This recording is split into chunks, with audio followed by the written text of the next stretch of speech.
तो आज हम करेंगे एक्सरसाइज 1.1। तो उसका पहले क्वेश्चन नंबर 1 देख लेते हैं। Find the order of the following matrices, कि हमने जितने भी ये मैट्रिक्स दिए हुए हैं इनका ऑर्डर फाइंड करना है। तो पहले हम ऑर्डर का फॉर्मूला देख लेते हैं कि जब हमने ऑर्डर ऑफ मैट्रिक्स फाइंड करना है तो उसका फॉर्मूला क्या होता है।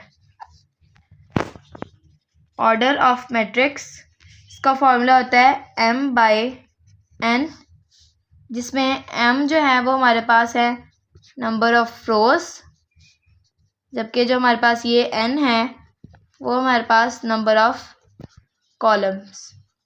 तो हम सिंपली ये m/n का फॉर्मूला हम यूज़ करेंगे। तो पहले हम करते हैं ए मैट्रिक्स।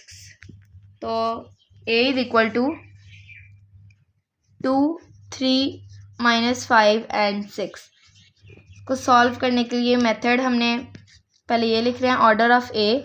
पहले हमने इसका फॉर्मूला डायरेक्ट लिख रहे हैं m/n, जो हमने इधर बताया था कि ऑर्डर ऑफ मैट्रिक्स का फॉर्मूला m/n होता है। तो उसके बाद जब मैंने कहा था कि m is equal to number of rows, तो इसके हमने नंबर ऑफ रोज देख लेने हैं कितने हैं। नंबर ऑफ रोज क्या होती है, हॉरिजॉन्टल जो होती है लाइन, हॉरिजॉन्टल जो लिखा होता है उसको एंट्रीज को उसको हम कहते हैं रोज। तो ये हॉरिजॉन्टल है, इनको हम कहेंगे रोज। कितनी रोज है, 1 और 2। तो हम m की जगह 2 लिख देंगे बाय वैसे ही। और उसके बाद कॉलम्स, जो वर्टिकल होता है उसको हम कॉलम्स कहते हैं। तो 1 और 2 कॉलम्स है हमारे पास, तो n की जगह हमने 2 लिख देना है। अगला देख लेते हैं b is equal to 2, 0, 3 and 5। इसके लिए भी हम पहले फॉर्मूला लिखेंगे ऑर्डर ऑफ b m/n। तो इसके नंबर ऑफ रोज 1 और 2 नंबर ऑफ रोज और 2 ही नंबर ऑफ कॉलम्स। ये ऑर्डर ऑफ बी हमारे पास आ गया। हम ये करेंगे सी वाला। उसके बाद matrix C is equal to 2, 4। ये लिख लेते हैं इसको 2 और 4 ऑर्डर ऑफ सी के लिए भी हम पहले फॉर्मूला लिख देते हैं। 1 इसकी रो है तो m की जगह 1 बाय इसके 1 और 2 कॉलम्स हैं तो n की जगह 2। तो ये हमारे पास आ गया ऑर्डर ऑफ सी। नेक्स्ट है हमारे पास, हम डी मैट्रिक्स का देखेंगे।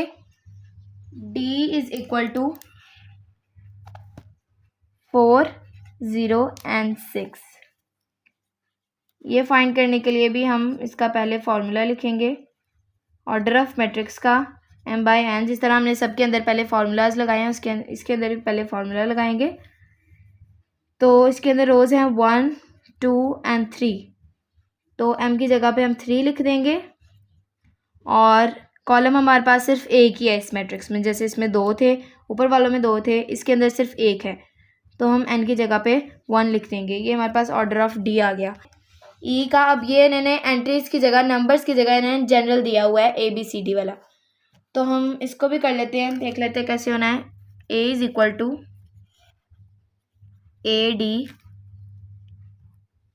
BC एंड EF, ये उन्होंने दिया हुआ है। तो इसके लिए भी हम पहले फॉर्मूला लिखेंगे order of E is equal to m/n। इसकी अब रोज कितनी है, 1, 2 एंड 3। तो m की जगह हम 3 लिख देंगे बाय वैसे का वैसे ही। और 1 और 2 इसके कॉलम्स हैं, n की जगह 2। नेक्स्ट हमारे पास मैट्रिक्स है f इज इक्वल टू 2। ये हमारे पास इसके अंदर एक ही एंट्री है, तो order of f formula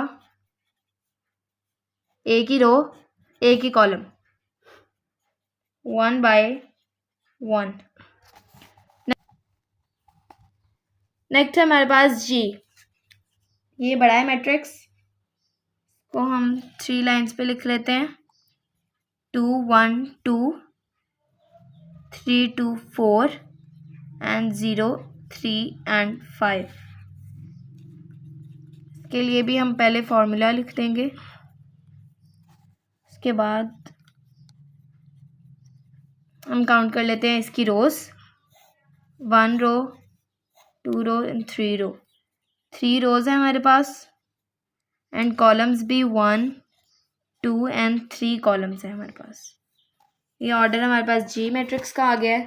next हमने एच मैट्रिक्स का जो है वो फाइंड करना है, इसको भी हम लिख लेते हैं H 2 3 4 1 0 6। तो order of H formula, number of रोज है हमारे पास 2, बाय वैसे ही 1 2 एंड 3 हमारे पास जो है वो कॉलम्स है, तो n की जगह 3 लिख दिया। इस तरह हमारा ये क्वेश्चन नंबर 1 जो है जिसमें हमने ऑर्डर फाइंड करने थे वो हमारा पूरा हो गया है।